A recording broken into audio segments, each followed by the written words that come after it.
Good morning, Australia, and hello wherever you happen to be in this great big world. Welcome to Under the Wire, which is your home for censored information and information that the powers that be do not necessarily want you to know. So, thank you so much for joining me here.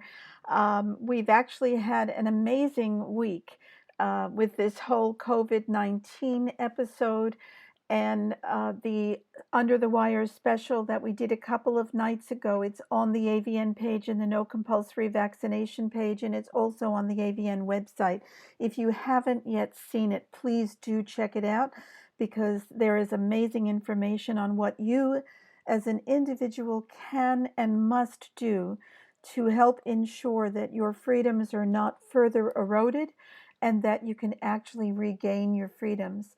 So thank you all, everyone, for joining me today. Of course, we're here to talk about COVID-19. Is there anything else to talk about in this world today? It's amazing because I have alerts that come through from Google, and normally it's a range of different subjects, but for the last couple of months, every single alert has been COVID-19, COVID-19. So, yeah, I guess that we're just going with the flow here. So, what I'm going to talk about is that there may actually be a light at the end of the tunnel as far as it goes with us having to be in lockdown. It is possible that we are seeing the end of this, though Scott Morrison is still saying that we're not going to come out of lockdown until we have a COVID vaccine.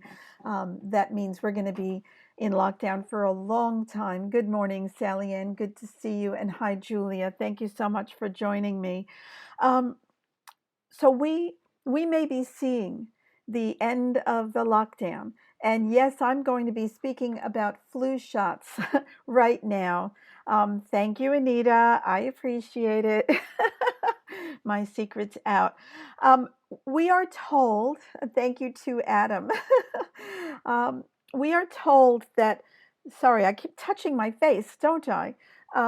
We are told that the uh, COVID-19 is far worse than influenza and that it's really, really deadly. And that's why we had to shut down, even though we don't shut down every year with the flu outbreaks that we have every winter. So I just want to show you a few stats that might put things into perspective. This is as of the 1st of April. That's actually U.S. Uh, nomenclature. So it's from the 1st of January to the 1st of April this year. These are the official death statistics. Thank you, everyone, for the birthday wishes. I appreciate that. These are the official death statistics, and I was a little bit shocked to see the number of deaths from abortion. But when we look at other causes, deaths from starvation are next, followed closely by deaths from cancer, smoking, HIV/AIDS, traffic accidents, suicide, malaria, dirty drinking water, which is a killer, it always has been, seasonal influenza, worldwide deaths so far this year 122,000. 46,000 deaths from coronavirus. Now, that 122,000 deaths from seasonal influenza is very low compared to what it normally would be at this time of year. What seems to have happened is there's been some kind of replacement of coronavirus deaths have replaced seasonal influenza deaths. If we add the two figures together, we would get the average that we'd see around this time of year from seasonal influenza. But are these deaths a reason to shut down the world? I don't think so. It's basically one-third the number of deaths from coronavirus that we have from influenza. Now, this is the official statistics in Australia from the National Notifiable Diseases Surveillance System, or NNDSS, for influenza from 2001 to 2020. And of course, 2020, they've only got the very beginning of the April stats. Now, the NNDSS started in 1991. So these figures start 10 years after the beginning of the tracking of this information. And what we're seeing here is that we have, sorry, We have a low in 2001 of 1,294 reported cases. These are not deaths, these are just reported cases. And we have what the NNDSS tracks is the Sentinel laboratory reporting. By law, all laboratories must report all cases of notifiable diseases, and influenza has been notifiable since 1991. So in 2001, we had about 1,300 cases reported. And in 1997, so a few years earlier than this, and I don't have the figures going back to then. If I did, we would see that 2001 would have been higher. In 1997, the Australian government introduced influenza vaccination for all people over the age of 65. So if we're looking at evidence-based medicine, we should see a decline in influenza reports and notifications. But what we've seen is, yes, it is cyclical. There are some years that are higher than others, but the trend has been increasing exponentially. You can't say this is better tracking or better notifications, because notifications have been required by law forever. So what we have here, 1,294 in 2001. In 2016, the influenza vaccination was added to the schedule for Aboriginal and Torres Strait Islanders. What did we see between 2016 and 2017? We went from 100,000 to almost 90,000 to almost 251,000. And in 2018, Victoria added the vaccine to their schedule for all children aged 6 months and over. And we got to a high in 2019 of 313,000 cases reported by laboratories. Now, since a lot of people don't actually go to the doctor when they have flu symptoms, thanks, Chaim, we can assume that that figure, 313,000, is an underestimate, but it's the best figure that we've got to go by. So we have increasing numbers of people taking flu vaccines in Australia, and instead of seeing the cases or reports, notifications going down, we see a trend of huge increases.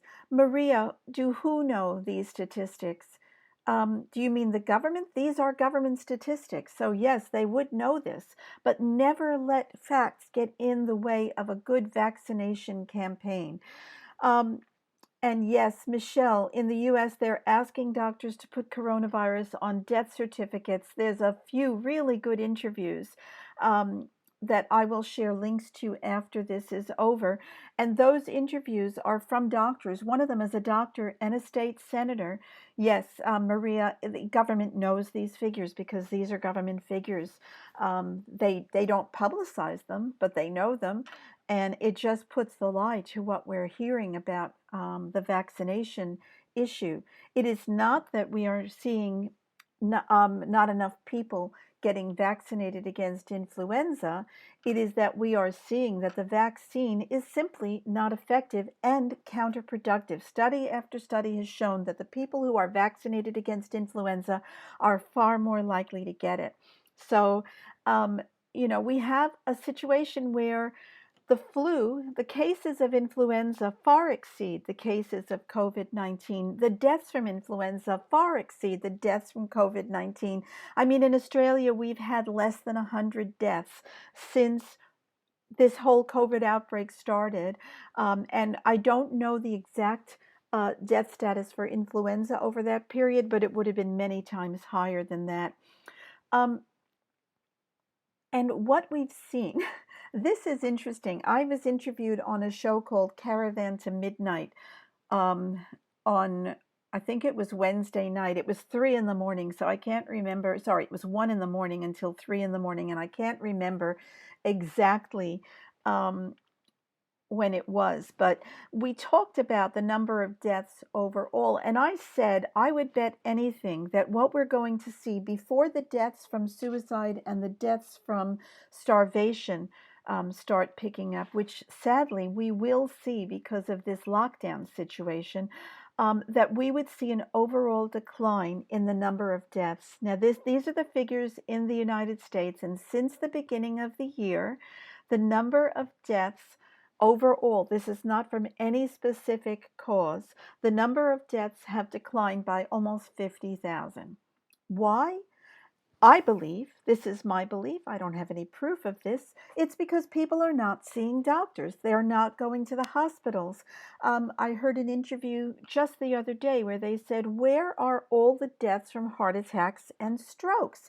We just don't see people dying from heart attacks and strokes over this last couple of months. And there could be two reasons. One, in New York State or New York City, I don't remember which one now, they started putting down on the death certificate when someone died at home that they died from COVID-19, even though they hadn't tested them.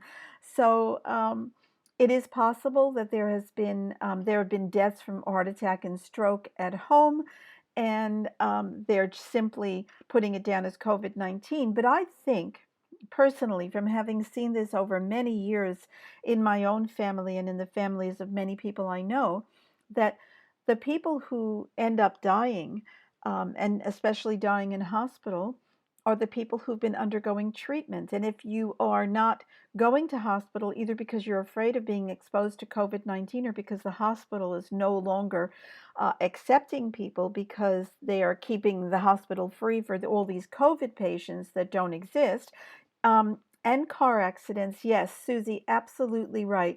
There are far fewer car accidents because people aren't driving. They're on lockdown, and car accidents are a huge cause of death. So um, we are seeing a decline in deaths overall. Now, getting back to influenza, these are the statistics for the 2017-2018 flu season in the United States. There were between 12,000 and 61,000 deaths. Now, that's a huge spread. And the reason for it is because in the US, just like in Australia, deaths from influenza are grouped together with deaths from pneumonia, even though pneumonia has many causes, including bacterial causes. So we have deaths from pneumonia grouped in with deaths from influenza. The deaths from influenza, if you're looking at influenza alone in the United States, tend to range from 4 to 10,000 a year, so far less than what we're being told. Hospitalizations, again, that will include hospitalizations with pneumonia between 140,000 and 800,000, and reported cases between 9,300,000 and 45 million cases of influenza. So we have far, far fewer with COVID-19. Now, COVID-19 deaths in the U.S., we've been told now that they've just surpassed 50,000 deaths in the U.S. And that's a lot of deaths. Now, I have no doubt that 50,000 people have died. How many of them actually died from COVID-19 instead of dying with COVID-19? We know that the vast majority of these people had comorbidities, so other conditions that they were affected by. They may have had cancer, they may have had heart disease, diabetes. And when they died, they did a blood test and found COVID-19 in the blood test, and therefore they were diagnosed with COVID-19. Why is this the case? The Centers for Disease Control is urging doctors to put down COVID-19 on almost all deaths if there is COVID-19 found, or even if there is not COVID-19 found, if they feel that there may have been COVID-19 involved, they're being told to put those down. But also, there is a monetary reason. I don't remember the exact figures. The state senator that I was telling you about, who's also a GP, talked about this, and I will share a link to this interview because it was very good. It's something like if you have someone in hospital who is treated for flu-like symptoms, the hospital will get $5,000. If it's diagnosed as COVID-19, it's $13,000. If that patient is put on a ventilator, it goes up to $39,000. So there is an incentive for the hospital for overtreating people. The other thing is, according to the latest statistic I've seen, 90% of the people who are treated on ventilators for COVID-19 die on the ventilators. Ventilators are extremely dangerous. They have to put you in an induced coma. And for COVID-19, the the treatment of ventilation seems to be counterproductive. Respirators are much more important than ventilators, but they are simply using ventilators because A, that's standard of care, and B, they're getting a lot more money for doing that. Now, Maria asks, isn't an autopsy the only way to confirm the exact cause of death? When when an autopsy is used in certain circumstances, yes, it can.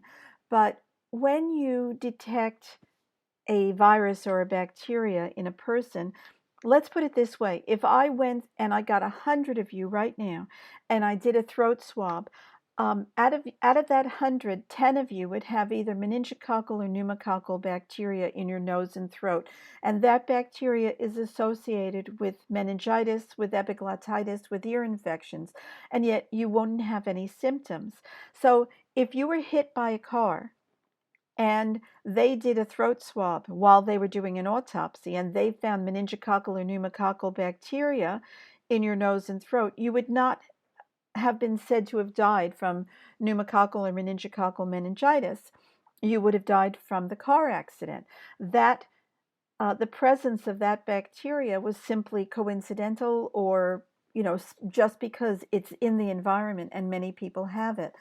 So um, it's the same thing with COVID-19. These people are dying from other conditions. Um, oh, Michelle, thank you so much. Michelle Claire just linked to the financial incentives interview. Thank you for that. I appreciate it. And I will copy and paste that to the top of this broadcast afterwards. So that's really good. So just because you've had an autopsy doesn't necessarily mean that you've determined an exact cause of death. And when the cause of death is not obvious, like in a car accident or a fire or something like that, then it's up to the doctor to actually guesstimate what you died from. And right now, that guesstimation is being determined by the government, who is saying, in cases where there is any doubt whatsoever, just write down COVID-19. And New York was even more blatant because they said, if someone dies at home, don't do an autopsy. Don't even ask why they died. Just put it down as COVID-19. And they went from 7,000 deaths to over 10,000 deaths overnight because there were 3,000 people who died at home, and every single one of those deaths was put down as COVID-19. Yeah, Michelle, you said, I haven't been able to find anywhere research talking about a test being able to single out COVID-19. And this is my question. PCR testing is very problematic. PCR is the test that's generally done to determine what virus you have been infected with. Think of a virus as a ladder that's been twisted. You have the sides of the ladder and you have the rungs. And each rung could be painted in a bunch of different colors. So what you do is you've got a ladder that reaches from here to the moon. So it's a really, really long ladder. And of course, if you're doing a test, you're not going to be able to see that entire ladder. You are only going to see little pieces of it. So what you're going to do is take that tiny little piece that might have 6 or 7 steps, 6 or 7 rungs on it, and you're going to put it into a computer, and you're going to amplify those rungs. You're going to repeat them over and over again, 50, 60, 70 times. And based on that, you're going to determine, yes, this sequence of colors indicates this virus, this virus. So what you are going to find is the more amplification of that test, the more likely it's going to be incorrect. And it's not just for viruses, it's bacteria also. There was an article from the New York Times about 15 years ago called the pertussis epidemic that never was. I'm pretty sure that was the title. It's been a while since I read it, where a university in New York State, there was a case of whooping cough reported, and they tested over 1,600 students, and they found that the majority of them were infected with pertussis, and they gave them all antibiotics as a treatment. And it turned out that they went back and they discovered that the amplification of that test had been wrong, and they didn't actually have pertussis, so 1,600 people had antibiotic treatment that wasn't necessary. So I don't know how accurate this test is. James Lyons Weiler, who I interviewed a couple of weeks ago, thought it was very accurate. Um, I'm also hearing from other immunologists and other vaccinologists who are saying it is not accurate at all. We did hear from Italy that the false positive rate from the test that they were using was 80%. So 80% of those who were diagnosed with COVID-19 from the test they were using at the time did not actually have COVID-19. Now we're switching to an antibody test, and the antibody test can be even more ineffective, because I don't think the antibody test can actually distinguish COVID-19 from other forms of coronavirus. Um, Sally Ann said PCR tests include a control which is the full sequence of the virus, thus super easy to have cross-contamination. Yes, that is a problem as well. And the tests that were originally sent from China, because China was where the virus originated, the tests from China were all contaminated with COVID-19, so everybody who received that test would have been infected with COVID-19 simply from being tested. Um, it's a, there's so many different points to this. So we have a situation where we have an infection that we're being told is deadly, and for some people it could be. People who have severe underlying conditions can die from COVID-19. I mean, I've been saying for years that if you're really ill, you can die from the common cold, and this is the perfect example of that. And we're being told that we have to wait for a vaccine. And until then, the governments all around the world are testing all of these pharmaceutical drugs to treat COVID-19. And the drugs that they're focusing on are the newer antivirals, which make a lot of money for the pharmaceutical industry. But sadly, there was one, and I can't, Rencyclovir, I think it was called, I'm not sure. It was a new antiviral, and they thought it was going to be the answer to all their problems, and they tested it, and it turns out it didn't work very well. But there are older treatments that are very effective, and they are being ignored by so many people. This is Dr. Vladimir Zelenko, and he works in Monroe, New York. He has treated 1,450 patients with COVID-19.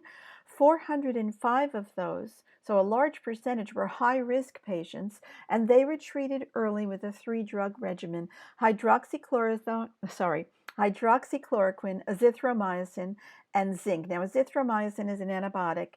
Zinc, of course, is a supplement, and the result from that 1,450 patients was 2 patients died, 4 were put on respirators, not ventilators, respirators, and survived, and the rest recovered fully. Now, you would think this would be front page news. This is amazing. This is incredible. You know how wonderful this is. And yet, we are not reading about this anywhere. Or when Donald Trump talks about using hydroxychloroquine or chloroquine to treat COVID-19, he's laughed at. And the people who are advising him, Dr. Fauci and Deborah Birx, they all say, no, no, no, it won't work. This is all crazy. It won't work. But this Dr. Zelenko is not the only one using this. This is used widely in other countries, and the results are the same. Very, very high survival rate, very low side effect rate, and basically a treatment that is working really, really well. Another treatment is intravenous vitamin C. Now, IV vitamin C is something that we've been told doesn't do anything for anyone. Why are we even talking about it? I'm just going to make this a little bigger so we can see it. Now, IV vitamin C has been used against viral infections and bacterial infections for a very long time, very successfully. Leah, I will share all of the pictures, all of the images. How can I do this? Um, I'll work out how to do it, and I will share all the images after the broadcast because I do have a lot of images. I'm not sure if I'm going to get through them all because we'll probably run out of time, but we'll see what happens. I just want to see Remdesivir. Yep. Thank you, Sally Ann. Dr. Lyons-Weiler says that the study on the Remdesivir drug is invalid and false. Does that mean the one that showed that it worked or the one that it showed that it didn't work? Because just recently, I think it might have been yesterday, I heard that the study showed that the drug didn't work and they were all disappointed. Um, Mainstream media aren't presenting the truth. Exactly, Vanna. They never do. They never do present the truth. They lie through their teeth. Now, I just want to share a short video with you. There is a longer video that this is taken from. It's over an hour, and it's from a mainstream um, news broadcast, believe it or not. This is a couple of doctors in California. I think it's Berkeley, California. Thank you, Leah. I appreciate that. In Berkeley, California. Ah, so James Lyons Weiler thinks that the study that showed that it didn't work was false. That's interesting. Okay. Um, so uh, these doctors in California have treated an incredible number of patients and tested a lot of patients. Yes, okay, yeah, I know. I saw the study come out yesterday, but I didn't see what Dr. Weiler said about it. I don't know if I agree, but I'll have to look at what he said because I didn't see that yet. These doctors have released information about the actual death rate from COVID-19 that I think is really important to know about.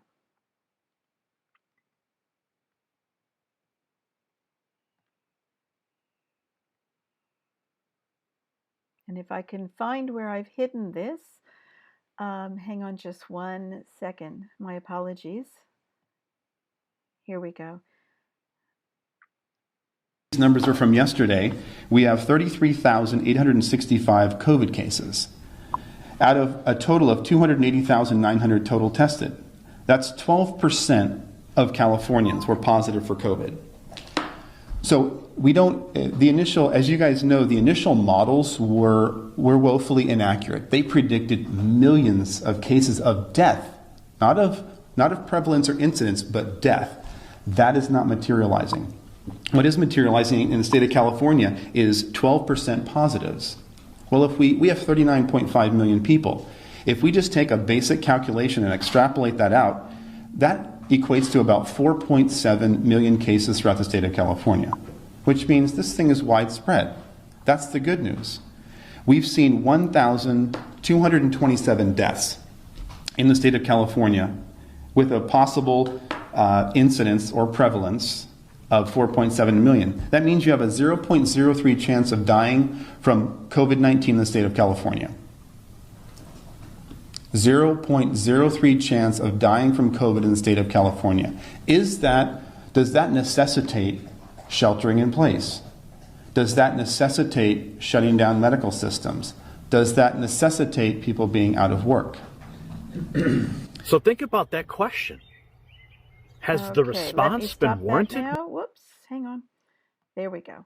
So 0.03% death rate from COVID-19 in the state of California. California and New York, as far as I know, are the two hardest hit states from this infection. And 0.03%, as we saw before, when we looked at the deaths worldwide from flu and the deaths from COVID-19, That death rate is approximately 1/3 the death rate from influenza. Do we shut down the country and the world every year during a flu epidemic? No, we do not.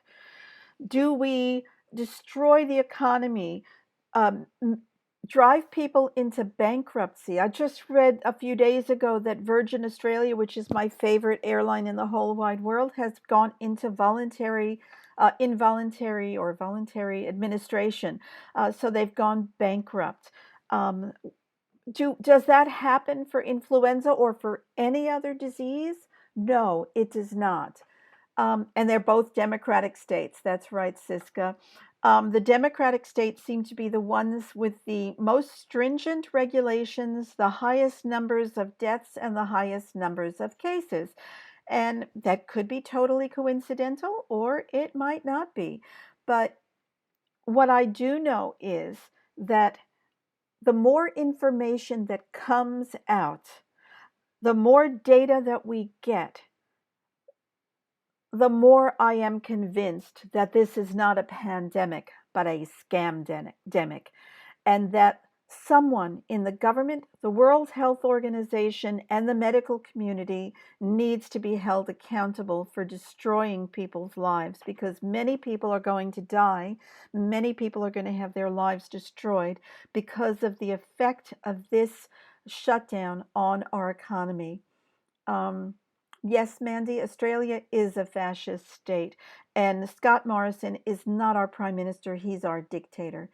So I believe that there is a lot to answer for, and we are the United States, Australia, many other countries shut down, but not every country did. And the ones that did not are seeing a very different outcome. Sorry, let me just close this. Um, there we go. Uh, this is Taiwan. Now, Taiwan did not have a total shutdown. Um, and it is right next to China. Okay, so you've got mainland China, and Taiwan is an island right off the coast. And a lot of people in Taiwan work in China. They go back and forth between Taiwan and China, and they did not shut down. And what they have found is that they did not have a worse experience than any other country that had really, really severe shutdowns, that that actually found that the let me just see. I'm just trying to see that they only had 400 cases of COVID-19 and 6 deaths, and the majority of the cases came into Taiwan from abroad. So here is a country that didn't do what Australia did, and yet they didn't have a problem. What was the experience in Hong Kong, Sally Ann? Sally Ann said Hong Kong also did not have a total shutdown, which is interesting because that actually is part of China now. And I believe, a lot of the protests were taking place in Hong Kong every week just before the shutdown. And they're gone. We don't hear about that anymore. Sweden is another country that did not have a shutdown. What they've done is very much what Taiwan has done. They basically advise people, if you're sick, don't go out in public. Hey, common sense.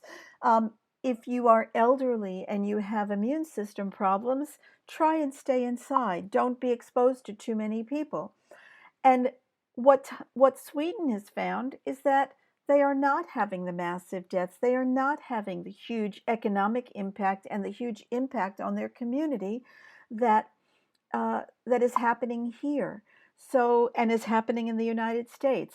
And I have to say, when I say what is happening here, Australia's had less than 100 deaths. We have had very few in comparison to many other countries, and we have had very few cases in comparison to many other countries. And no doubt the credit for that will be given to the lockdown. But the fact is that countries that did not go into lockdown have had a very good experience with COVID-19.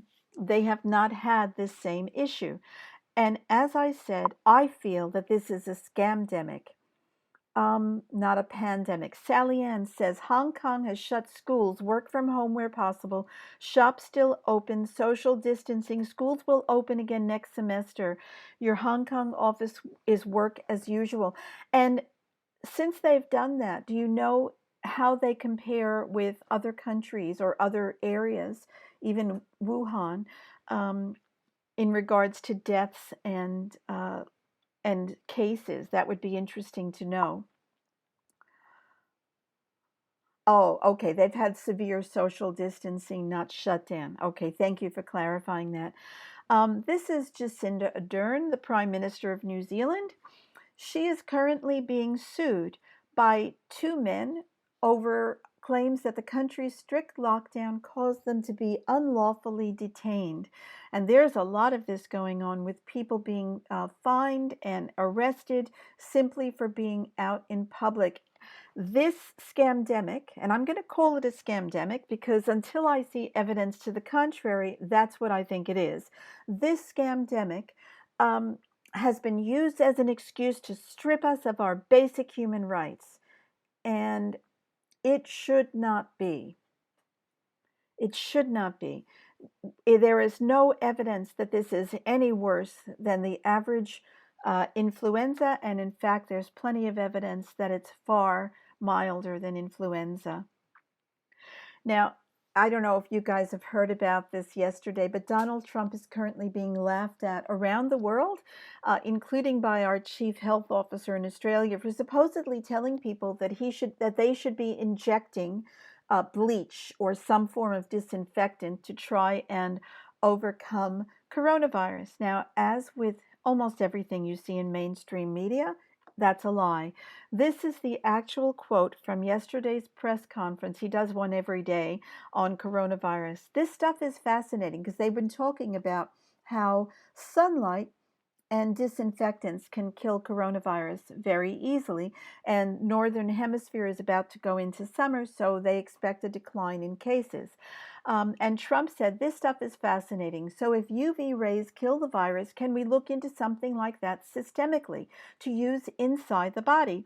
And if bleach and alcohol kill the virus, can we maybe look into something similar that we can inject or inhale? I don't know. I'm just asking the questions. He did not say that we should be injecting bleach or disinfectants into people to kill the virus. He simply asked the question, is there something like that we can use? Now, everybody's saying how crazy it is to think about using light. But here is a study. Ultraviolet blood irradiation. Is it time to remember the cure that time forgot? And this study is all about how the use of ultraviolet radiation, in other words, sunlight, can help cure viral infections. And it is one of the reasons why locking people inside is such a horrendous thing to do, because going out is a fabulous way to stay healthy.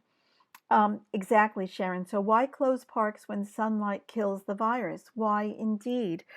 And Deborah's asking, where are they borrowing the money from? They're not borrowing it, they're printing it. It's a great way to devalue your currency and destroy your economy. Philippines had just announced extended community quarantine, literally house arrest until the 15th of May, maybe further extensions, devastating for poverty and all of its implications. And Scott Morrison has said many times that we're not going to come out of lockdown until there's a vaccine, but hopefully people will just simply revolt against that. They don't want to cancel the lockdown because everyone will find out the truth and see there will hardly be any cases. I think you're right about that. And Penny says, as we go into winter months, will they borrow flu deaths for this current circulating virus? Well, the Northern Hemisphere appears to have done just that, because if you add flu and coronavirus together, you get your average flu season. So I would have no doubt that Australia will do the same just to keep the panic going.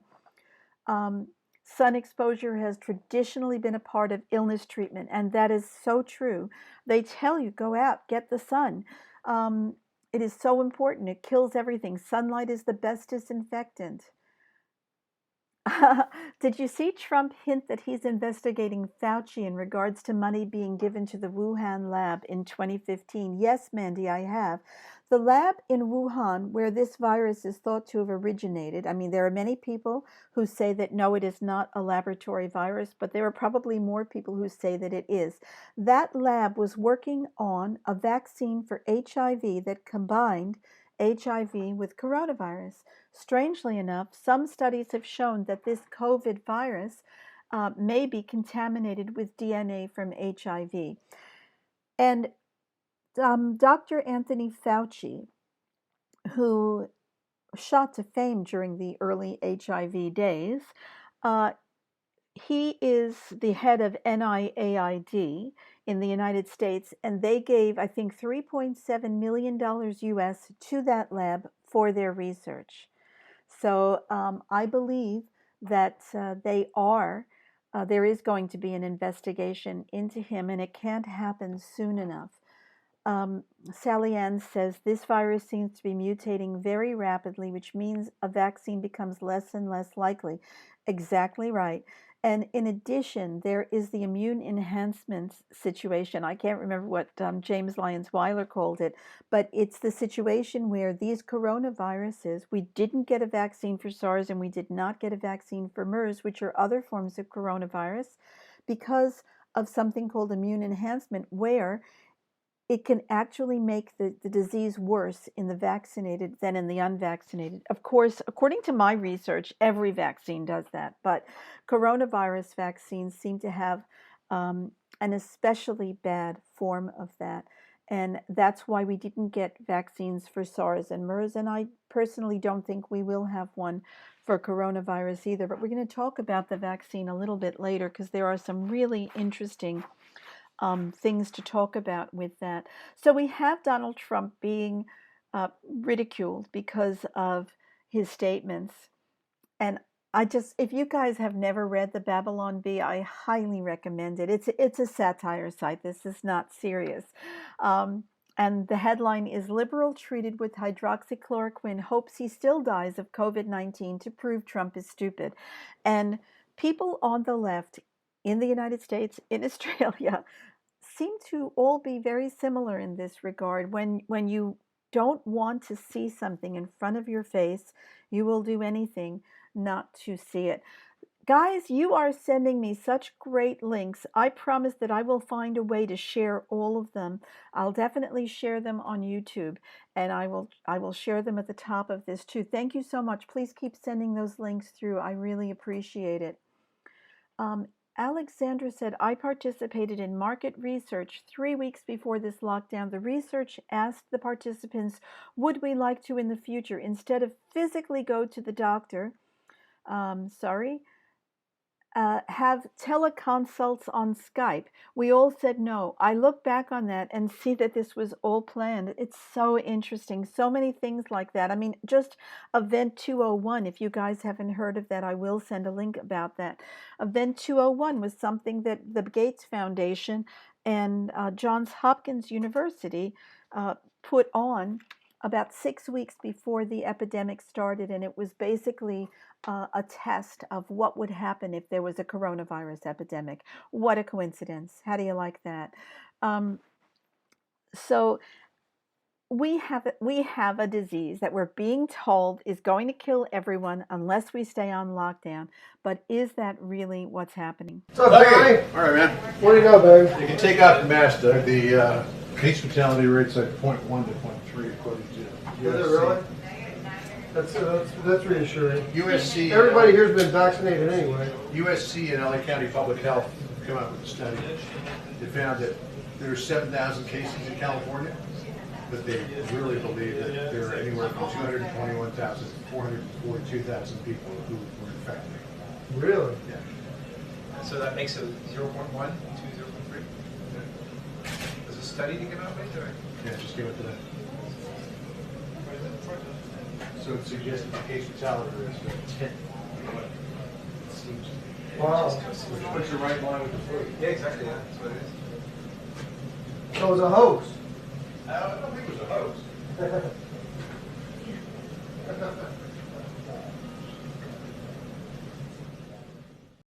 So it was a hoax. That's John Roberts from Fox News speaking with a cameraman wearing a mask in that clip. And John Roberts has been forced to apologize for what he said in that clip. But all he did was tell the truth. He just told what was happening. And at the time that that clip was taken, the case fatality rate was estimated to be 0.1 to 0.3%, which is about what influenza is. Sorry, 0.1 to 0.13, I think. The other doctor whose video we saw earlier was after that, and he estimates, according to his testing, that the case fatality rate is more like 0.03%, so 1/3 of what influenza case fatality is. We don't know the exact truth because we're not sure how many cases there are because most of them are not tested. Everything is done by extrapolation of the actual tests that have been done. We don't know how accurate the tests are. We don't know a lot of things. But what we do know is that we have not been told the truth when it comes to vaccination. When it comes to COVID-19. I'm looking at the next slide, which is talking about vaccination. And this is really interesting because this is something that I've been hearing a lot of doctors. Yesterday, I listened to Fox News in the United States, and there was a doctor there who was being interviewed. And what they were claiming was that they're looking at herd immunity, that term herd immunity, as a good thing. And they're saying that, well, if enough people in the community get the infection, even if it's asymptomatic, if they're tested and found to have antibodies, they should be immune, right? And what this doctor said is, well, just because you have antibodies, that doesn't mean that you're immune. Now, I've been saying this for decades, and I'm constantly told that I'm exaggerating or not telling the truth. Here is another quote. Our government is now telling us that we can get the COVID-19 virus, recover from it, but still not be immune. However, simultaneously, they're telling us that a vaccine containing this same exact virus, one they claim they still don't understand because we've only known about it for a few months, is going to give us that immunity and make us safe. You don't need to be a scientist to see what's really going on here, and that is true. If the disease cannot give you immunity, and that's what we're being told, though how they know that, I have no idea. Either antibodies produce immunity or they don't. And if they do, then you should be immune if you have antibodies. And if they don't, then vaccines are a lie. End of story. And we know that antibodies don't mean you're immune because we've known this since the 1930s. So vaccines are a lie. Here is a test. This is the European test run by Oxford Vaccine Group, and they are using a meningitis vaccine, the meningitis ACWY vaccine, as the placebo, as the control. So this is a Facebook post by a woman in a library, confused as to why ACWY vaccine is being used as a control. What am I missing? And the Oxford Vaccine Group helpfully replied back, hello, we prefer this to a saline placebo. Otherwise, participants who have any reaction to the injection would be able to guess that they had received the COVID-19 vaccine. The ACWY vaccine used is Nimenrix, which is fully licensed and safe. So they're saying that they don't want to use a placebo because then, a real placebo, like a saline injection, because then the people would know whether they got the real vaccine or the placebo, because the people who got the vaccine would have a reaction. Think about that for a minute. What is the purpose of safety testing? It is to find out if the procedure that you are testing is safe or not. If you test a vaccine against another vaccine, and they can say that Nimenrix is licensed and safe, that is not true. If you look at the package insert, you will see a broad range of reactions reported to this vaccine. So you are testing a vaccine against a vaccine, and both groups are going to have reactions, and you have not tested the safety at all. You have not tested the safety of this vaccine. But this is not anything new because almost all vaccines are tested in this way. They are either tested against another vaccine or a vaccine adjuvant, which is the most toxic part of the vaccine in general, or they're tested against another substance that does cause reactions. And this is very intentional. We saw that very clearly with the pre-licensure trials for the Gardasil vaccine, the HPV vaccine. The Gardasil has 200, the old Gardasil, the 4-in-1, 4-strain Gardasil, had 225 micrograms of aluminium in it as an adjuvant. So they tested, one group got the Gardasil vaccine, one group got the adjuvant. And they found that both groups had about a 90% reaction rate. And they said because the placebo had about the same reaction rate as the vaccine, that meant that the vaccine was safe. I'm sorry, that doesn't mean the vaccine is safe. That means that both of them are really toxic. And that vaccine never should have been licensed with the testing that was done. So yeah, Cisco says it's obviously a real virus and is killing people. How it originated is what's questionable. There is a virus called COVID-19. I have no doubt of that. Whether or not it is deadly enough to close the world is what is in question. And the evidence that's coming out very clearly right now is that it is less deadly than influenza. And what the world has done in forced lockdowns and all of this testing is going to be far more deadly than COVID-19 ever could have been. And that is simply the case. I think if you see any different, then please share that with me. So we have a situation where the vaccine. Sorry, hang on. Let me just close this. There we go. This is an article from The Hill. Let me just share it. Hang on a second. I just have to go down here. Sorry about that. Okay. Nope, that's wrong.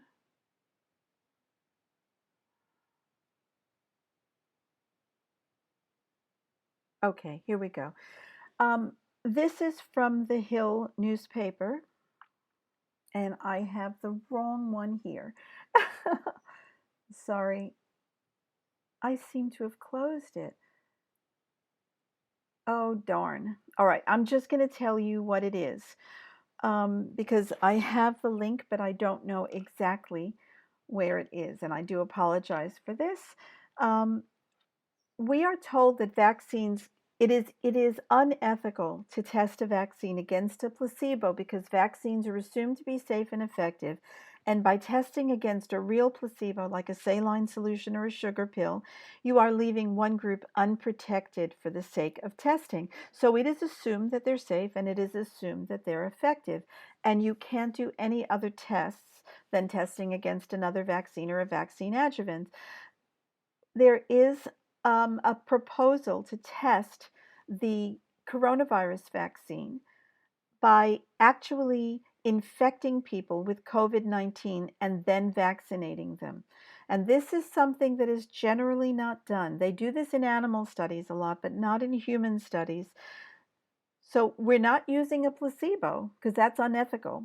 But to purposely infect someone and then give them the vaccine, somehow that's okay.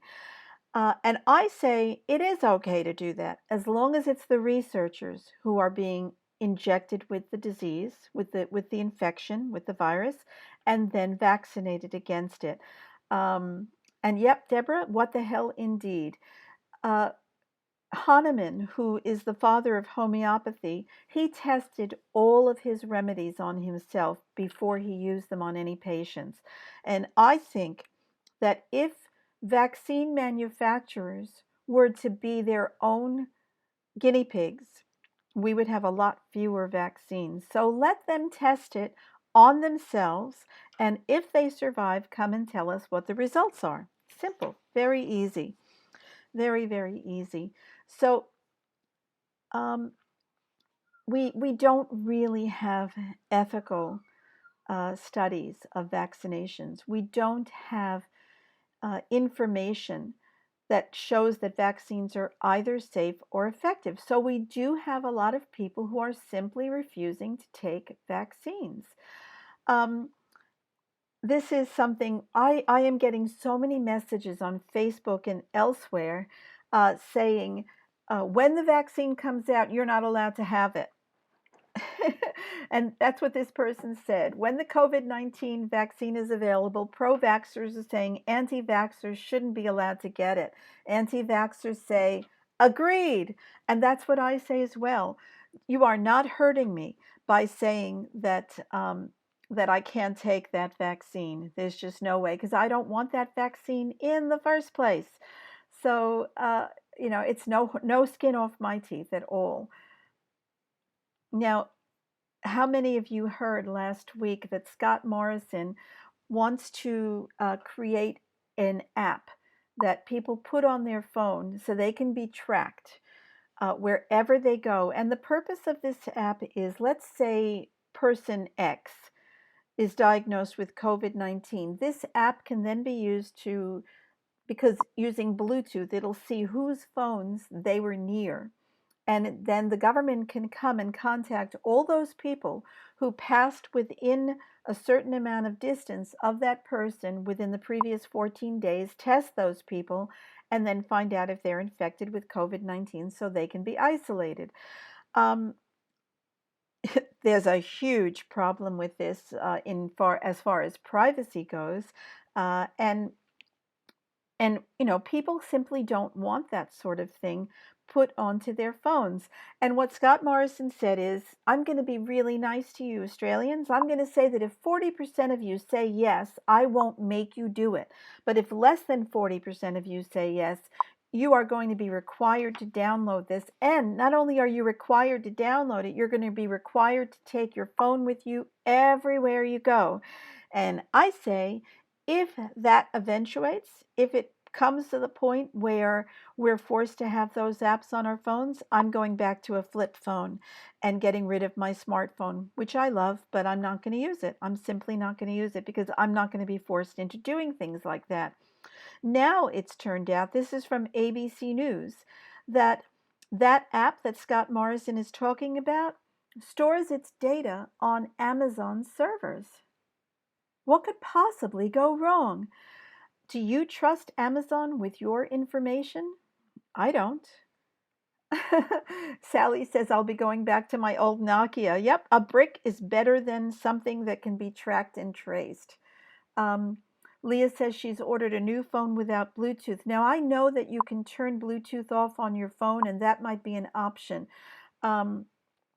You've never owned a mobile. Wow. I mean, I remember vaguely the days before I had a mobile, but it's been a very long time since I got my last mobile phone. Angie says, the fact that the experts are telling us they are unsure of the reinfection possibilities, value of detecting antibodies is actual transparency. The research of a vaccine for COVID-19 is a practical and natural path going forward. We just don't know until we try. I guess you could say that. But the way that I look at it is, all vaccines are meant to do is to induce the production of serum antibodies in a person's blood. And we know that serum antibodies do not indicate immunity. And in fact, you can have very high levels of serum antibodies and still contract the disease that you're serologically immune to. So what is the purpose of using that technology when we know that it's not going to work? What is the purpose of using that technology when we know that there are a broad range of side effects associated with it, when we know that the disease itself is not deadly to the majority of people, and when we know that there are very good and relatively safe treatments like hydroxychloroquine, chloroquine, zinc, vitamin D3, vitamin C, all of these things that can treat those who are seriously infected. And when we know that people can reduce their risk of any infection simply through diet and lifestyle choices. Why should everybody have to face the possibility of death or severe lifelong reactions to a vaccine that is not going to protect them when they can take responsibility for their own health, improve their diet, do some exercise, get out in the sun, and reduce their risk of it ever being a problem in the first place. Leanne says, I'll drop the phone in the toilet. The problem is the new iPhones are actually waterproof for 30 minutes. That's not going to work. And who'd want to touch it after that anyway? Richard Foley says, keep your smartphone, just put it inside a Faraday bag to block the signals from the phone and all other apps. There actually is a Faraday bag. I had no idea. I know about Faraday cages, but I didn't know that there was a Faraday bag. Angie said hydroxychloroquine has been found to increase death outcomes. I have not seen that. It would not surprise me because I think most drugs can be quite toxic. But as you saw, I shared that post from that doctor in Monroe, New York, and he's treated 1,450 patients with hydroxychloroquine, azithromycin, and zinc, and he's only had 2 deaths in that whole group of 1,450. So, I mean, 90% of the people who are put on ventilators, which is standard of care, die. So I'd rather take my chances with hydroxychloroquine if I had to. Yep.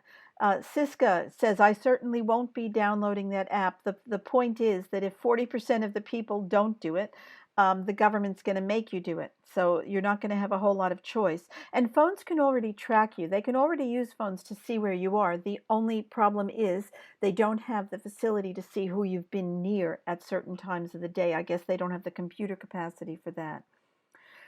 Yeah, mandatory healthy food, mandatory exercise, and mandatory sunshine. That is what should be mandatory. And the thing is, we're all responsible for our own lives and our own health.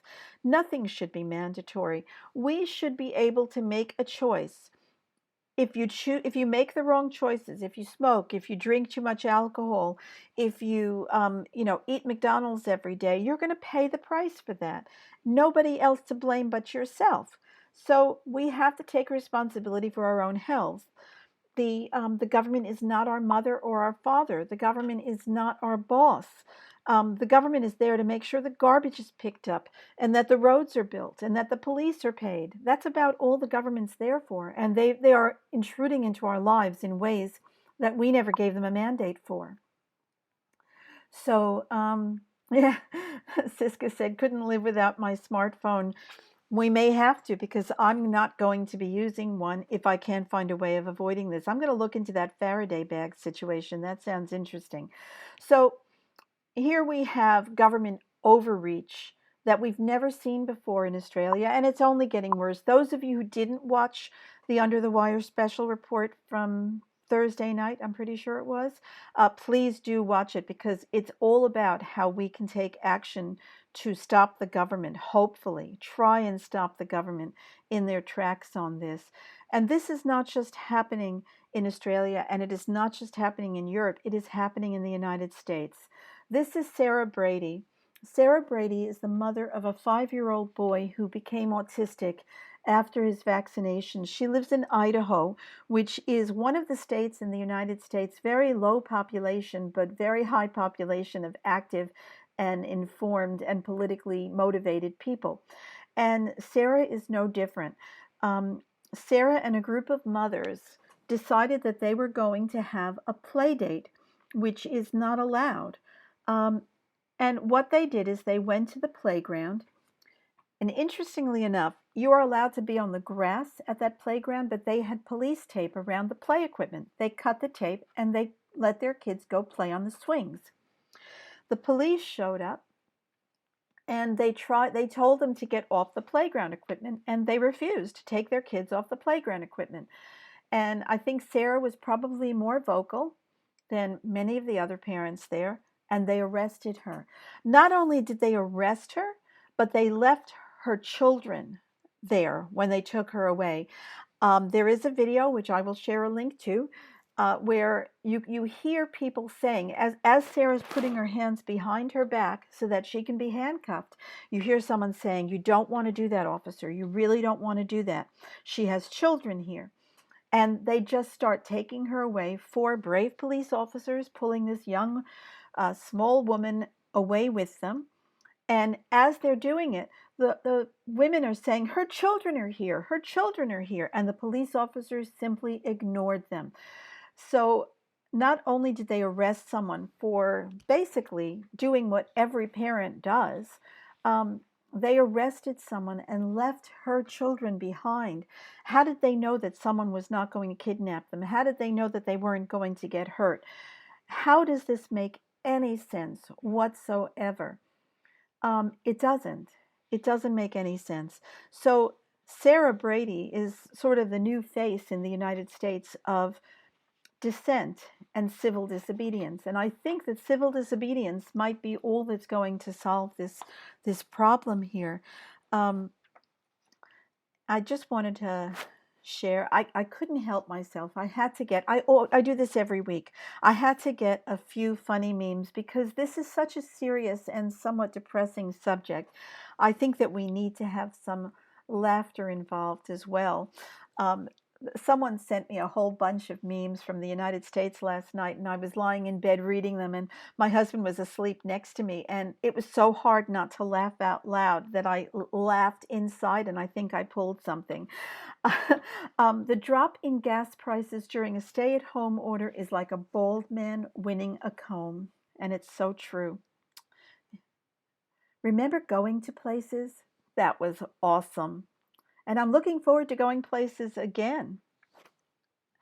Now, back to seriousness. I may have shared this before, but I'm not sure. This is another sign of fake news media. This picture is a picture of a boy who supposedly died of coronavirus in the UK, in Portugal, and in Belgium. And he's 3 different ages. He's 12, he's 14, and he's 13. And this is the sort of lie that the media tells. It's an absolute lie. Okay, Philip and Deborah, I have not seen this. Have you seen what the Australian Senator Jane Humes posted yesterday at 5:30? Let me see. Sorry. Oh, no. Okay, I have not seen that. That's interesting. She's complaining about anti-vaxxers sending in mail about mandatory vaccination. And she finishes off by saying, hey guys, save your postage and don't bother. Well, I'm sorry, Jane. You are elected to represent the people. And if you don't want to hear from the people, you should leave office today. Not wait until tomorrow. Do it now. Resign. Because that is your job. And if you're not going to do your job, you have no right being paid for it. That is incredible. No, Philip, if anybody can send me a link to that, I'd really appreciate it. And good job, people, for writing in. We need more and more people to write in. I will share the website for the person I interviewed on Thursday, Melissa Bruce, who has put together a couple of well, she can block and delete posts, but people are sending these letters by registered mail as well. Please definitely watch the Under the Wire that I did on Thursday and take action over the weekend. You're home anyway. You've got some time. Basically, there are letters that need to be sent in to all of your state senators and your federal member of parliament. And these letters are basically putting them on notice. And, oh, good. You posted it to the AVN Facebook page? Thank you very much, Anita. I appreciate that. Comments have been turned off on the senator's post. Wow. You know, this is what happens. They don't want criticism. They don't want to be held accountable for anything. So they simply say, it's the equivalent of holding your hands over your ears and saying, la, la, la, la, la, la, la, I can't hear you. But the thing is, they have to listen. She underestimated our community, and that's it. She must have gotten so many letters that it had an effect. She was deleting madly. Well, it gave her something to do, Sally Ann. You know, she's on lockdown, so she's not working in Parliament. She's probably not working at all. I heard that Parliament will not be sitting again for the rest of 2020. Pretty incredible. They don't sit that often anyway. They really don't. Um, so it's pretty incredible that they're not sitting until 2021, and yet they're still collecting their salary while the people who they represent are going broke, going bankrupt, and trying to figure out how to buy food. It is pretty incredible. What's 2,500 views? Are you talking about Under the Wire that we're doing now? If so, that's pretty good. Thanks, Deborah. Yeah, so please watch that Under the Wire. Leanne, did you just link to the Under the Wire from Thursday night?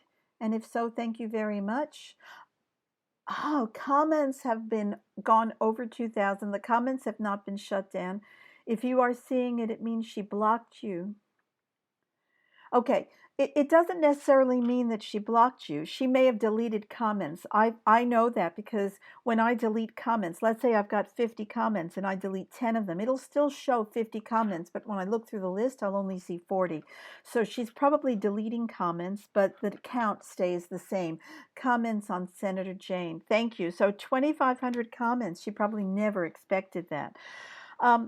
So yeah, we are seeing that our involvement is not only important, it is necessary. If we continue to make a noise, they will have to listen to us. They can't block us forever.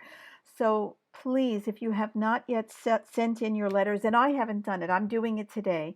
It's one of the things that I'm going to work on. I'm going to print out my letters, address them, put them in envelopes. I will send them by registered mail on Monday. I will send all of my emails today. And I think that it's something that will probably take me 15 minutes, cost me $15 for the postage, and it'll be the best $15 I've spent. So if you can join me, that would be great. Penny, you may have been blocked. Then if you can't see the comments, you may have been blocked. I had the same thing with the Queensland Nurses Union. I made a few comments, very respectful comments on the page. I posted research from mainstream medical journals.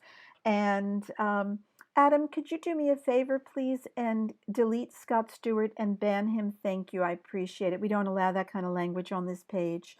I have no problem with dissent, but I really do not appreciate that kind of language. There could be children here. And yes, Sue, sounds as though our letters are making an impact. Absolutely. That is so important. And Siska, we are not anti-vaxxers. We are truth seekers. We are pro-choice. We are pro-science. We are certainly not anti-vaxxers. Most of us aren't. There are some people who are truly opposed to vaccination, and that's okay, because there are people who are truly for vaccination. Leanne, thank you so much. Leanne's just posted a link to the Under the Wire special. And as I said, I may even do it as a PDF document and share it. I don't know. I'm going to have to find the best way to share all the images and all of the links from today's broadcast. Cassie, you're my hero. I sent 16 letters this week. Good on you. And I bet you feel better for it. I bet you feel empowered and strong after doing that. And I think that so many of us are feeling really helpless and really like nothing we're doing makes any difference at all. And the best way to get over that feeling is to do something positive. And this is really, really positive. Yes, Penny, bye, Scott. Don't let the door hit you on the way out. Exactly. So I just want to say, I don't even know what I want to say.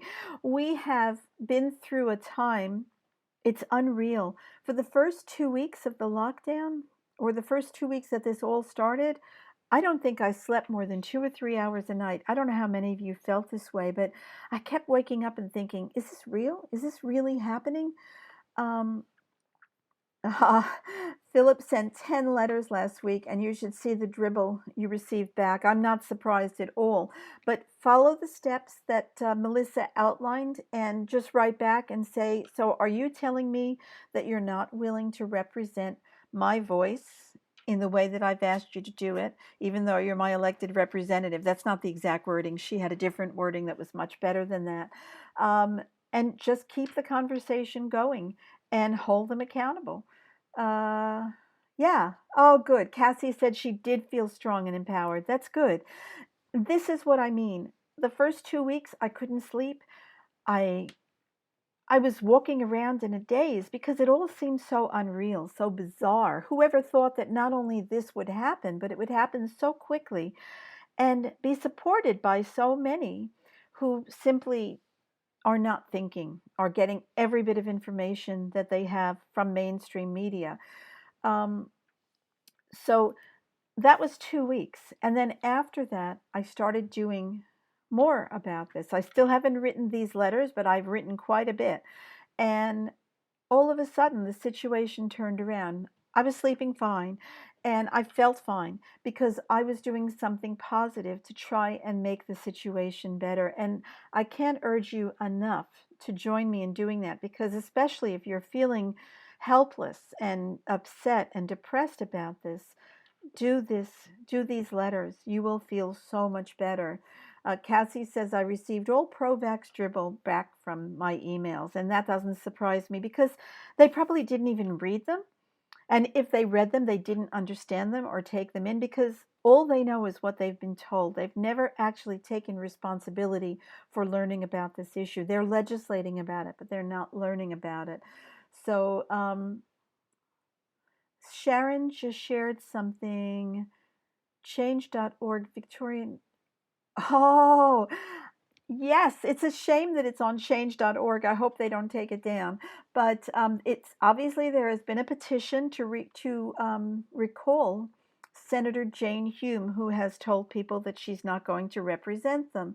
And that's good. That's the thing. They have to be held accountable for their actions. And Siska said, we are pro-vaccine choice. Exactly right. Sally says, watch Melissa's video on suggestions for replies to the dribble. It's in the replies section of her website. She has done such an excellent job laying out this website. It is so logical and in step order. Step 1 is this, 2, 3, 4, 5, and just go through one step at a time. When you get the responses back, you go to the next step and it tells you exactly what to do. It's so quick and so easy and so well laid out. She's done a brilliant job. And there's no guarantee that this is going to have the effect that we hope it does, but it is going to inform people that there is an issue and it may very well work. And it's better than doing nothing, right? It does not cost very much and it does not take a lot of time. So you have no excuse, okay? Do those letters. So, oh, Leanne's sharing something from the New York Times, coronavirus patients risk. I don't know what that is. I don't like the New York Times. It used to be my favorite newspaper, not anymore. Yeah, Mandy says, I want to know how much money ScoMo has taken under the table from Bill Gates to hold us all hostage to his vaccine. I don't know if you guys heard, but Scott Morrison had a meeting with Bill Gates the other day, through, of course, it wasn't in person. It was a meeting with Bill Gates, though. And you can only imagine what those two would have talked about. I used to respect Scott Morrison. I thought that he was a man who stood for the right of things. I don't anymore. He's just like all the other politicians. He doesn't know what he's talking about. And yeah, he's pretty not interested in representing us either. Siska says, I'm loving the AVN website. Thank you. Well, thank you, Siska. That's great. A lot of work went into that website and we're pretty proud of it. So thank you for that. Philip said, while I was getting into my car to post off my letter, the lovely people that live next door were having social distance drinks in their garage. They asked where I was going and I told them. The look on their faces, I'm fighting for their freedoms while they are drinking alcohol in their garages, clearly oblivious that their freedoms are being taken away. That's right. And it is the anti-vaxxers who are fighting for the freedom, if you want to call yourselves an anti-vaxxer, the pro-choice people who are fighting for the freedom. And the thing is, it was because people questioned vaccination that mercury was removed from most, not all, vaccines. It's because people questioned vaccination that we now have a public database of adverse events following vaccination, even though it only tracks about 1% of the known reactions. It is because of our activism that these things happen. It is because the Australian Vaccination Network was active and lobbied Parliament in 1998 that we had a conscientious objection clause from 1998 until 2016. So a whole generation of children were protected from discrimination because we were active on this. It is not the people who accept vaccines without question who do all of these things. It is not the medical community. It is not the politicians. It is the people who believe in freedom, who are doing the hard work to try and ensure that we are not tyrannized any more than we already are. So, really and truly, we need to take credit for what we have been doing, and we need to take responsibility for making sure that our society does not degrade further. Sue says, Melissa, I think, has really made a difference to the amount of people who will take action. And yes, I think a lot of people just didn't know where to start. And she has done that. She has given us the ability to do this easily, to be counted and heard, to have our voices heard. And that's brilliant. Yeah, Philip said that phone call should have been documented and we need to see the details. Maybe a freedom of information request to the government might be in order, Philip, if you feel like doing that. He is a government official. He is accountable under freedom of information. So I think that would be an interesting thing to ask. And Adam, absolutely, for regular news updates, please subscribe to the AVN newsletter, especially with what's happening on Facebook, with our posts being taken down and everything being stopped on Facebook. Go to avn.org.au. Right on the main page, there is a form that you can fill in with your first name and your email address, and you'll be subscribed to our free email newsletter. Roy Bowden, Sally Ann Clark, exactly why vaccines do not work, but natural immunity does. Hear, hear. Have you got a source which proves ScoMo spoke with Gates? I'd like to show my friends. Do a Google search. It was in newspapers. It was reported in quite a few newspapers. So just do Scott Morrison, Bill Gates, and you'll find it, I'm sure. Leanne says, lawsuit filed against WHO over its handling of the coronavirus outbreak. Yes, there are numbers of lawsuits being filed, and somebody very far up in the comments asked if Bill Gates was now the head of the World Health Organization. No, he's not. He's just the biggest funder since the United States pulled out. Before that, the United States was #1 funder of the World Health Organization. Trump has stopped funding the WHO, thank God. Bill Gates is now the #1 funder of the World Health Organization, and he's told the WHO that he's going to make up for the amount of money that the United States pulled out of their coffers, which is between $400 and $500 million a year. And if you don't think that there is a problem with an individual being the #1 funder of an organization that's supposed to be looking after the world's health, you're not thinking clearly. Alexis, detergent is an ingredient in them that I've heard, and that is true. There are surfactants that are in vaccines. So on the AVN's website, under vaccination information, you'll find links to all of the product inserts for vaccines. Go ahead and look through them, and especially look at the ingredients, the side effects, and the contraindications or reasons why a particular vaccine may not be appropriate for everyone.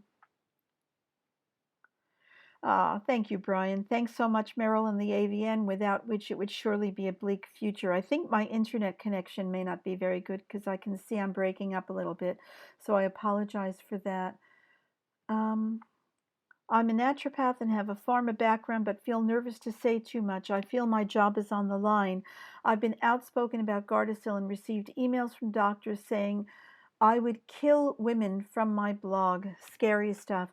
Well, Sam, luckily naturopaths are not registered with APRA as far as I know, so you have a little more freedom than most other natural therapists.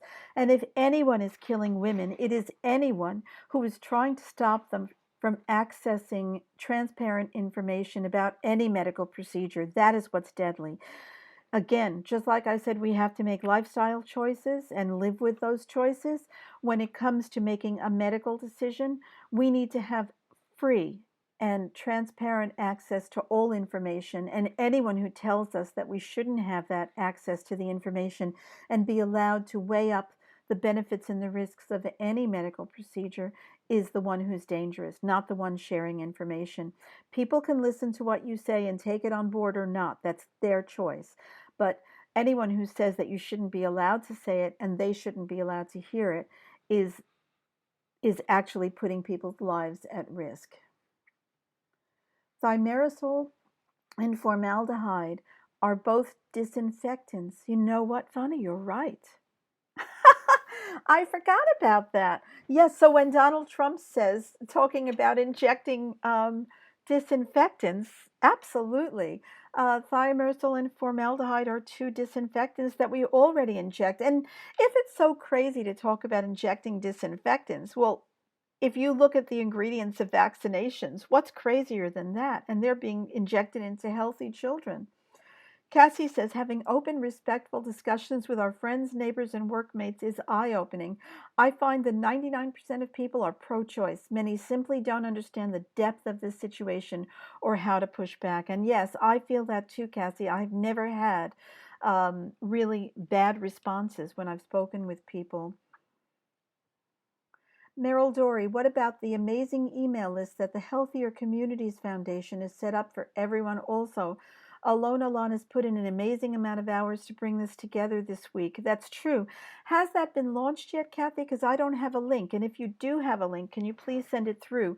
Alona Lon, who is a candidate for the IMUP party, which just this week had a name change. I think they're now the Involuntary Medication Object. I don't know if it's Involuntary Medication Objectors Party. I forget what the name is. But she's put together a list of all of the parliamentarians so that you can put a letter out and send it to whichever parliamentarians you want really easily. And that's a brilliant piece of work. And I don't know if it's launched yet, but we'll see what happens. Cassie says, I wear my Vax t-shirt and it is certainly a discussion opener in the supermarket. I'm the same. I'm wearing my Be Brave shirt now, but I wear Vaxxed. I wear Ask Me Why I Don't Vaccinate. I wear, oh gosh, there's so many different things. No jab, no pay, no way. Know Your Rights and Karen Brewer have got letters to send to government too. And I heard Zuckerberg is the grandson of Rockefeller. I've heard that. I'm not sure if it's true. Yes, Sally Ann said they are killing women by stopping pap smears. Yes, the incidence of cervical cancer has increased since the introduction of the vaccine. And it's probably at least partly because even though the vaccine only prevents a few strains or is only meant to prevent a few strains of human papillomavirus, they've used that as an excuse to stop pap smears. Leanne's posted a song. We'll look at that one later. Okay. Anita says we'll be sharing it today. I'm assuming you mean Alona's link. So keep an eye on this page. The link to that website where you can send bulk emails to parliamentarians is going to be shared later on today. And you know what? This whole coronavirus thing has just made people realize how important it is to be active, and that's fantastic. Yeah, Tracy says she was discussing pap smears with her daughter who's 18 and they won't give her one. And that's wrong because if you want a pap smear, you should be able to get a pap smear. Adam, thank you. It's Informed Medical Options Party, not Objections. And that's a great name. I really like that because we all need options. Okay, Leah says, I've already sent from Alona's page, sent it to all my Facebook friends. Fabulous. Alona makes sure that the website can handle the traffic. We'll be sharing it today. That's the thing. There are a lot of people wanting to share these things, and that's fantastic. Kathy says it's now launched, and this is why so many polys are being bombarded with emails. Good. They should enjoy reading them. Um, Cassie says, yes, Zuckerberg is related to the Rockefellers. That actually explains a lot. I don't know how many of you feel this way. From the very first time I saw Mark Zuckerberg, he looks like a robot. I mean, he does not look real. He doesn't show emotion. His eyes are like glass. It's very odd. Very, very odd. Okay, thank you, Kathy. I appreciate that. So many people are waking up. It is amazing. And yes, it's true. The Under the Wire that I did on Thursday night, we had over 5,000 views in 12 hours. And I think that's because people are finally realizing that they've got to do something because people are losing their jobs. Oh, this is something I wanted to say. I don't know what the dates are in every state, but in Queensland, the emergency powers expire on May 19th, and I think they're close to that time in New South Wales as well.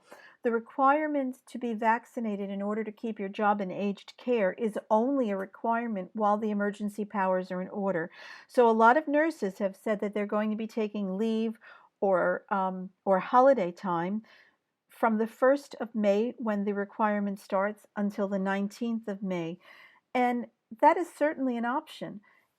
If you can take your holiday time, then go ahead and do it, rather than feeling like you're forced to take a vaccine that might hurt you.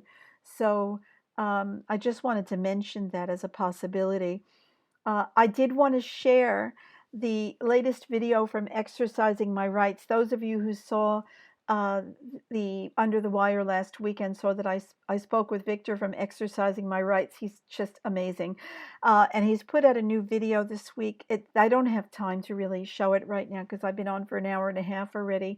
But I will put a link up to it in the document that I do put up with all of this information, and watch it and support it. And if you can, go out and do some public exercise holding your placard, and show people that exercising your rights is really important. As Victor says, rights are like your body. If you don't exercise it, you'll lose it, or something like that. God, I wish I could remember the exact quote.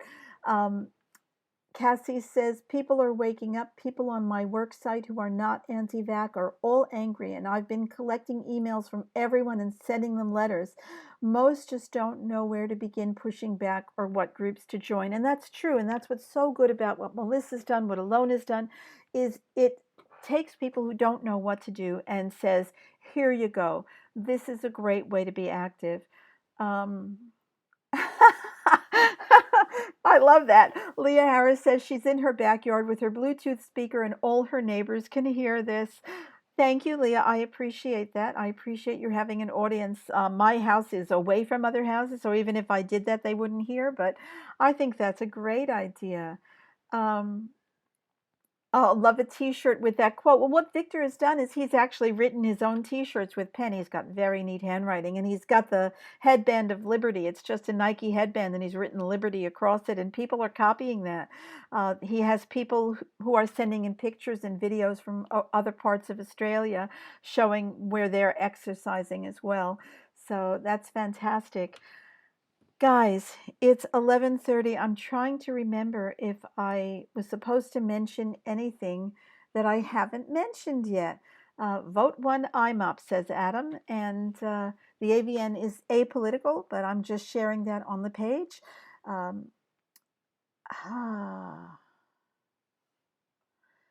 Susan says, where do you see that information about flu shot and entrance? I don't know if you mean entrance to a healthcare center, but it's in the emergency declaration. If you work in a healthcare center in any capacity, even morticians, like if you are a mortician or a funeral director, I'm sorry, I'm using American terms, and you have to pick up the body of someone who's died in a healthcare facility, you have to show your flu vaccination certificate before they let you in. I mean, I'm assuming that if you say, I'm not going to do that, they'll have to bring the body out to you. But how ridiculous is that? So it's anyone who works in a healthcare facility, any contractors like, kitchen staff or security or anything like that, and anyone who goes in to visit. And so if you have a loved one in an aged care facility, After May 1st, you will no longer be allowed to visit them unless you show a vaccination certificate in 2020. Um, and some places are already locking down aged care facilities. One of my neighbors, her mother has had cancer for a very long time, and she's on hospice now, probably not long to live, and they haven't seen her for 6 weeks. She's devastated. Her husband, who has never been away from her for more than a few hours, has not been able to see her. Nothing to do with vaccination. They're simply saying that they're not letting any outsiders into the facility. And that is torture. That is a form of torture that should be against the Geneva Convention, to not allow any loved one to go and see someone who's in an aged care facility, especially if they're sick. There's nothing worse than dying on your own, as far as I'm concerned, especially when you have loved ones who will stay with you. Um, and yes, Sally, and no proof that. Oh, sorry, you're talking about BCG vaccine. Yeah, this is the thing. They're trying to revive interest in other vaccines and increase the market. BCG, or tuberculosis vaccine, is now being tested to see whether it will protect you against COVID-19. And I just read something yesterday that the MMR vaccine may protect you against COVID-19. Well, the MMR vaccine doesn't even protect you against measles, mumps, or rubella. So how's it going to protect you against COVID-19? So what were you hoping I would discuss, Penny? I think I'm missing something. Yeah, Susan, after the 19th of May, if the emergency declaration is not extended, and I have a lot of trouble seeing how it could be extended because so many countries are leaving lockdown, including the United States, that I just cannot see Australia staying in, but who knows? Our government's crazy enough to do anything. So once the emergency declaration expires, and in Queensland that is the 19th of May, you no longer have a requirement to be vaccinated, unless they introduce legislation, and they're not going to do that because they'll be challenged. So yeah, BCG, why it was removed from the schedule. BCG, as far as I know, Penny, was never on the schedule. It was administered, but we didn't have a vaccination schedule when we used the tuberculosis vaccine. It is standard, I believe, for Aboriginal and Torres Strait Islander children, but it is not standard for anyone else. And as far as I know, it's never been on the vaccination schedule. I could be wrong, but the vaccination schedule started in 1953, and in 1953 there was no BCG vaccine on the schedule, though it was used. Like I said, the doctors would administer it if they had it in their practices. So it was never part of our vaccination schedule. So yeah. My aged care said it was forever. Well, your aged care is lying to you, Susan, and you can tell them that I said so. Jeanette Young, who's the Queensland's chief health officer, has been granted 3 months emergency powers, and those emergency powers expire on the 19th of May. Every state is different. I think 19th of May is New South Wales too, but I could be wrong. One of the states, I don't know if it's WA or South Australia, it's not until June their emergency declaration expires. So, yeah.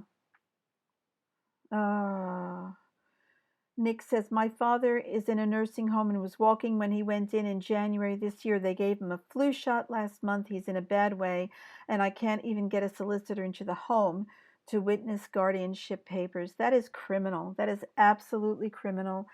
And it just shows that, honestly, we have to hold these people accountable for the harm they're doing to us and to our loved ones.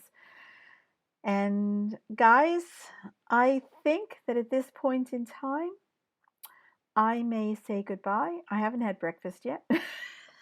So I'm going to go and eat breakfast, and keep commenting here, because I will come back and read through the comments and respond where I can.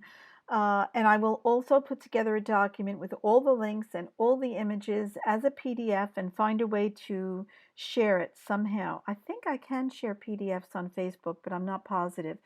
And if not, it'll be on the AVN's website. And Cassie, love you too. I appreciate that. So I knew there was something I had to tell you. I have a very special guest on Under the Wire next Saturday, and that is David Crow. And I will share a link to David Crow's document on COVID-19. Brilliant, brilliant guy and brilliant document. So we are going to have an in-depth conversation about COVID-19 next weekend. Oh, thank you, Susan. I appreciate it. I plan on it. Uh, and so, yeah, don't forget to come and join me next week on Under the Wire because we're going to have a great talk. Sally Ann, thank you so much. And I know that I couldn't respond to everybody who wished me a happy birthday, but I'm going to say a group thank you now to all of you. I appreciate it. Yeah, it's going to be a good day and a good weekend, and I'm taking the rest of the weekend off. So once I've responded to a few of the comments and put that document up, you probably won't see me again until Monday. So I hope you understand, and I hope everyone has the very best, healthiest, most wonderful weekend ever. Make sure you get out there and exercise your rights, and make sure you get your letters off on the weekend. Take care, everyone, and I will see you next Saturday on Under the Wire. Bye bye now.